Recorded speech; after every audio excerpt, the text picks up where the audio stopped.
Bueno, continuamos en otro ciclo de conversaciones. En esta oportunidad, bueno, es un lujo hablar con Carlos Sánchez Berzaín, analista internacional, político, abogado. Un placer conversar con usted, Carlos.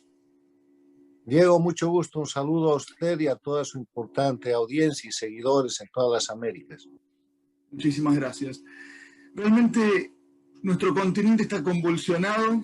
El avance del populismo y diferentes facetas en Latinoamérica afectan cada día a nuestra región. ¿Qué reflexión tiene de esta situación que se está viviendo en Latinoamérica con el avance del populismo? Mire, lo primero que hay que hacer es reconocer la realidad objetiva e identificar al adversario. Y para eso hay que volver al año 1999, cuando en América solo había una dictadura, la de Cuba, y llega a la presidencia en Venezuela Hugo Chávez. Auxilia, salva a la dictadura cubana de Fidel Castro, que estaba agonizando en su periodo especial, y ponen en marcha juntos en todo el siglo XXI algo que empieza siendo el populismo bolivariano, pero que se convierte rápidamente en un movimiento transnacional, socialismo del siglo XXI, y que hoy es el castrochavismo. ¿Qué es el castrochavismo? El castrochavismo es el castrismo del siglo XX convertido en castrochavismo del siglo XXI, porque quien salva al castrismo es Hugo Chávez. Y el castrochavismo es solamente lo mismo, es más de lo mismo, del crimen, la amenaza a la democracia, la violación de derechos humanos, la conspiración, la desestabilización, la violencia, la guerrilla que ha ejercido el castrismo durante el siglo XX desde que se lo conoce. Y el siglo XXI está lamentablemente marcado por esa situación.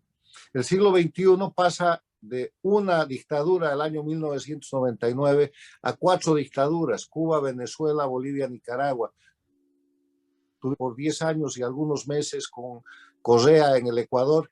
Y en ese escenario, el eje de confrontación, y esto es lo que hay que entender en las Américas en el siglo XXI, es dictaduras contra democracia. Y eso se refleja en esto que usted llama populismo, que no es populismo. Chavistas lideradas por Cuba, operadas con sus plataformas de Venezuela, Bolivia, Nicaragua, respaldadas por los gobiernos de Argentina y de México, que si bien son democracias esos países, esos gobiernos son paradictatoriales y forman parte de este sistema, y que operan con el Foro de Sao Paulo y el denominado Grupo de Puebla. Ese es el choque que usted puede ver en Chile, en Colombia, en el Perú, donde se vaya a presentar una situación electoral o de crisis o una situación de confrontación o de conspiración, usted va a ver ese choque. Hoy día hay una gran conspiración en el Brasil del castrochavismo con el Partido de los Trabajadores, con Lula y con todo ese grupo contra Bolsonaro. En Chile hemos visto convertirse un problema de gobierno en un problema de Estado. Han pasado de unos subterráneos de unos metros por el tema del precio de unos boletos a una constituyente. En el Ecuador hemos visto un golpe de Estado en octubre del 2019 que ha sido controlado, y hemos visto un Lenín Moreno haciendo una transición a la democracia y entregando un país con democracia. Y en el Perú estamos viendo ahora el avance del castrochavismo para establecer un régimen que rompa la institucionalidad democrática de ese país, mientras que en Colombia se vive un proceso de golpe de Estado, de los cuales ya hemos visto uno del 2013 en Bolivia, otro del 2019 en el Ecuador, pero el choque es ese: castrochavismo versus democracia. El objetivo inicial de Hugo Chávez de tener el dominio de toda Sudamérica está avanzando nuevamente cuando parecía que los gobiernos democráticos avanzaban nuevamente en la región. Hoy Colombia también tiene elecciones este año, una situación compleja, lo que estamos viviendo de Perú, y nos queda Uruguay y Paraguay, que si bien no hay elecciones, también van a estar en la mira. Mire, el tema es que la expansión de lo que llaman revolución cubana es una idea de Fidel Castro, ¿no?, de Chávez. Y él, para expandir eso, en la década de los 60 hace guerrillas, invade algunos países. El Che Guevara muere en Bolivia en una acción guerrillera. En la década de los 70 hacen guerrillas urbanas y guerrillas rurales. ensangrentan países como la Argentina, como el Paraguay, como el Uruguay, sus guerrilleros de diferente tipo. Viene la denominada guerra sucia en la Argentina. Después se meten en el narcotráfico y vemos a Fidel Castro y a Cuba vinculados con Pablo Escobar de Colombia y con el narcotraficante de Bolivia, Suárez. Y vemos que cuando eso se descubre y se pone en evidencia, el castrismo los resuelve fusilando al general Ochoa cuando los Castro estaban metidos en eso. Cae el muro de Berlín, desaparece la Unión Soviética y como es un país, un gobierno parásito, la dictadura castrista de Cuba entra en crisis hasta que llega Chávez en el 99 y la salva. Lo que estamos viendo en el siglo XXI es castrochavismo porque, les reitero, el castrochavismo del siglo XXI es el castrismo del siglo XX con La Plata y con Venezuela entera, que le ha dado la posibilidad a ese modelo criminal de expandirse y de representar de nuevo una amenaza en la región. Y es una amenaza tan grande porque está aliada con todos los mecanismos antidemocráticos y enemigos de la libertad y la democracia que vienen de la mano de Irán, de la mano de Rusia, de la mano de China, de temas no democráticos que a través de Cuba penetran Venezuela, Bolivia, Nicaragua, que son las dictaduras en ejercicio, y que consiguen establecer dominio sobre gobiernos como el de Alberto Fernández en la Argentina, con Cristina Kirchner, y sobre el de López Obrador en México, que no van a lograr seguramente sistemas democráticos de Argentina y México, pero que están llevando a esos países a una situación de crisis extraordinaria, porque tanto la política exterior de Argentina como de México están al servicio de las dictaduras.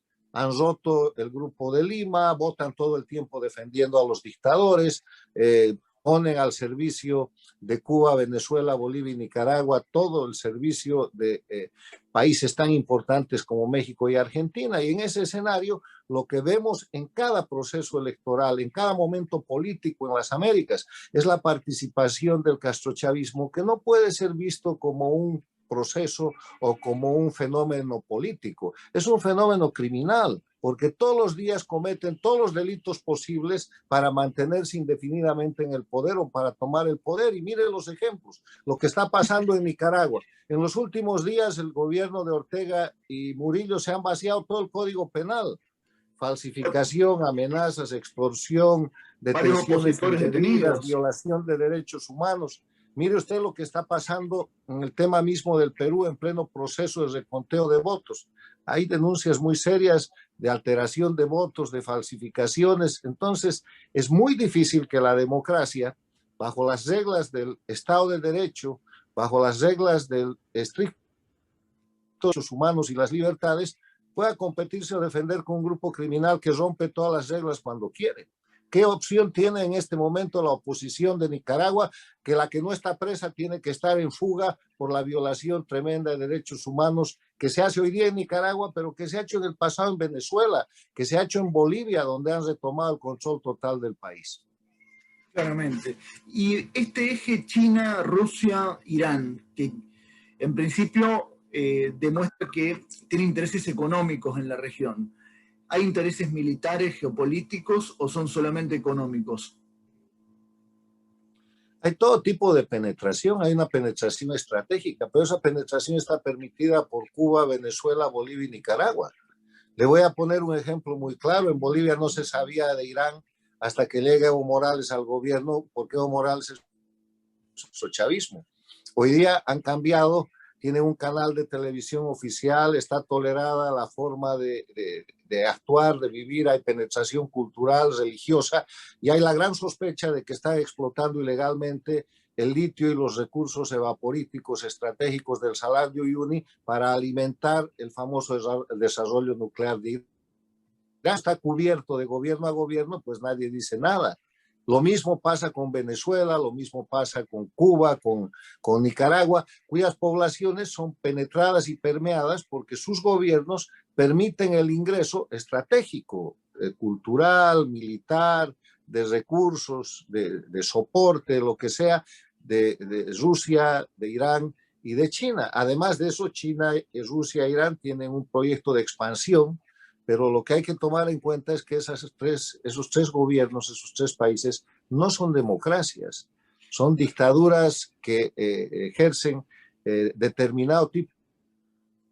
Son aliados naturales de Cuba y del castrochavismo en la región. Claro, la libertad de expresión en estos tres regímenes realmente es una cuestión anecdótica porque, bueno, inclusive Rusia mismo tiene opositores perseguidos, presos, Irán y China tienen un sistema de gobierno realmente muy, muy autoritario. Lo que se está representando en Venezuela y el punto de inflexión en Venezuela fue cuando el chavismo cooptó el poder judicial. Mire, el tema es que en las Américas la democracia no es un concepto en discusión. A partir de la firma de la Carta Democrática Interamericana el 11 de septiembre de 2001, que es un tratado constitutivo, por eso se llama Carta, la democracia está definida como un derecho de los pueblos de las Américas y tiene 5 elementos esenciales. Son el respeto a los derechos humanos y las libertades fundamentales, la vigencia, el acceso al poder y su ejercicio en el marco del Estado de Derecho, la separación e independencia de los poderes públicos, las elecciones libres y limpias basadas en el sufragio universal como expresión de la soberanía popular y la libre organización política. Estos elementos desaparecen y cuando hablamos de respeto a los derechos humanos y libertades individuales, estamos hablando de la libertad de prensa, de la libertad de expresión, estamos hablando del ejercicio de la libre opinión. Cuando cualquiera de estos elementos desaparece o es coaccionado, pues ya no hay democracia. Y peor cuando se utiliza el sistema judicial para perseguir y para imputar delitos falsos y para narrativas criminales, oposición, como lo hacen desde hace décadas en Cuba, como lo hacen desde hace más de 20 años en Venezuela, como lo hacen hace 15 años en Bolivia y como lo hacen hace 14 años en Nicaragua.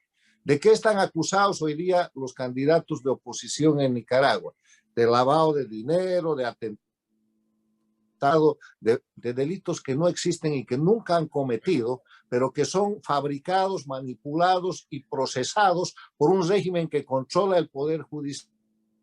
Cierta dictadura, o sea, la persecución política judicializada que se ve repetida también en Rusia es parte de la metodología de las dictaduras castrochavistas y se cultiva desde hace 62 años en Cuba, cuando de la noche a la mañana ponían a la gente en el paredón y la fusilaban.